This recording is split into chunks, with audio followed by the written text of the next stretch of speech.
Deixa eu dar bom dia para o Theo aqui. Estava, inclusive, aproveitando para me concentrar nas informações que ele trazia, porque acho que ele falou algumas coisas que a gente precisa retomar aqui. Primeiro de tudo, está nas mãos da ANEEL, Agência Nacional de Energia Elétrica. Ela que é a agência reguladora do setor, ela que tem condições de notificar a Enel, de dar prazos para a Enel ajustar o que for necessário ajustar, determinar uma intervenção e até mesmo sugerir o rompimento do contrato, ou a cassação do contrato, ou a caducidade, que são na prática exatamente a mesma coisa. O contrato deixa de ser válido quando a empresa se mostra incapaz de prestar os serviços para os quais ela tinha sido contratada. No caso de uma concessão pública, se provado o fato de que a empresa não tem estrutura para poder, por exemplo, ser resiliente a uma crise como essa que a gente viveu na sexta-feira, isso pode levar a uma necessidade de ajuste, de adaptação da empresa. E em não cumprindo essa necessidade, essa empresa pode ter o contrato rompido. O problema é que isso não acontece do dia para a noite, Carol, por dois motivos muito básicos. Primeiro, você tem todo um sistema elétrico organizado hoje em cima da Enel, com a Enel sendo, de fato, a distribuidora da energia em São Paulo. Não dá para você trocar de distribuidora como você troca de par de sapatos. Você precisa de uma adaptação e de uma nova empresa para assumir esse serviço, porque senão a cidade fica no escuro. Segundo, há prazos legais que em alguns casos podem chegar a 180 dias para que a empresa possa se ajustar e se adequar à realidade.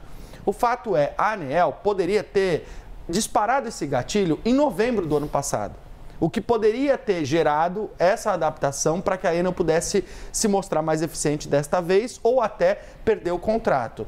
Mas este gatilho da ANEEL para a caducidade, para o rompimento do contrato, não foi disparado. Então, a gente tem uma possibilidade alternativa que está sendo debatida hoje pelos órgãos envolvidos nessa discussão. Para poder explicar essa possibilidade, preparei aqui uma organização de como é o sistema elétrico do Brasil hoje. A gente tem basicamente três etapas. A geração de energia, aqui você pode pensar nas usinas hidrelétricas, o caso de Itaipu, por exemplo, é a primeira parte do sistema elétrico. Esta energia que é gerada com a força das hidrelétricas, com as usinas de energia suja, que são as movidas, por exemplo, a óleo, gás, queima. Essa energia toda ela vai ter que chegar na casa da gente num nível de tensão muito menor do que ela sai da usina. Então ela passa por um sistema de transmissão. Esse sistema de transmissão, que por exemplo a Eletrobras é uma das empresas que faz isso, ele é um sistema de alta tensão, altíssima tensão. É uma carga muito grande de energia. E aqui você tem primeiro passo, segundo passo, para poder chegar na distribuição, que é de fato aqueles postes que estão espalhados pela cidade, a energia que chega na nossa casa, essa tensão tem que ser reduzida de alta para média e baixa. O que a gente tem hoje? O contrato com a Enel prevê que ela assuma esta tríade do serviço. Então, é de responsabilidade da Enel fazer ou entregar a geração, a transmissão e a distribuição. Isso é feito assim porque não faz sentido São Paulo estabelecer um contrato com Itaipu, por exemplo, porque está muito distante, é uma outra lógica. Então, o que a Enel faz? A Enel contrata o serviço de transmissão e o serviço de geração de energia. Ela terceiriza esse serviço e ela embute na conta de luz o preço que ela paga para estas duas outras etapas. Qual que é a possibilidade que você tem mais fácil hoje, que foi cogitada, inclusive o próprio prefeito me disse isso, que você fizesse com que a Enel ficasse apenas com a distribuição, pelo menos de parte desse contrato, e que você passasse a contratar a energia direto do sistema livre de energia, que já é uma possibilidade no Brasil. Então, que você passasse a contratar empresas que pudessem fornecer para você diretamente essa energia. Isso acontece... E essa contratação se daria pelo município? Pelo município. O município pode, em tendo uma demanda grande, contratar diretamente destas empresas geradoras. O problema é que isso seria muito complicado fazer para estabelecer uma rede elétrica para as casas, para os moradores, para os munícipes.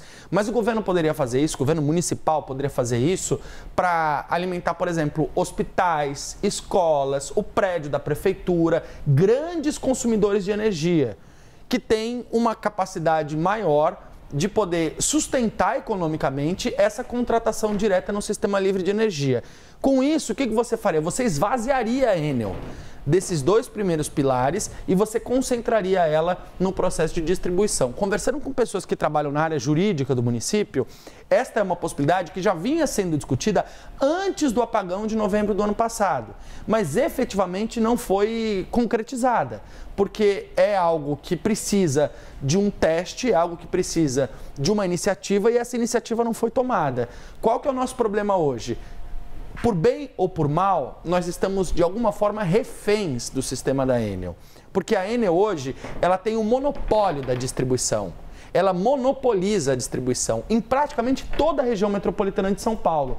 Justamente por isso, fica muito difícil de você romper um contrato com a Enel e do dia para a noite correr o risco de deixar quase 20 cidades na região metropolitana no escuro. É um caminho, então, com curvas, com pedras, é longo e no meio desse caminho tem o quê? Chuva ainda, né, Pedro Duran? A gente tem as imagens agora, talvez, ao vivo, da região da Avenida Paulista. Porque o que acontece? Agora o tempo está firme em São Paulo, tá? Hoje tem até uma previsão de chuva, pode ser mais forte lá para o fim da tarde, só que aí vem o alerta para o fim de semana. Entre sexta-feira e sábado, tem alerta de temporais na cidade de São Paulo.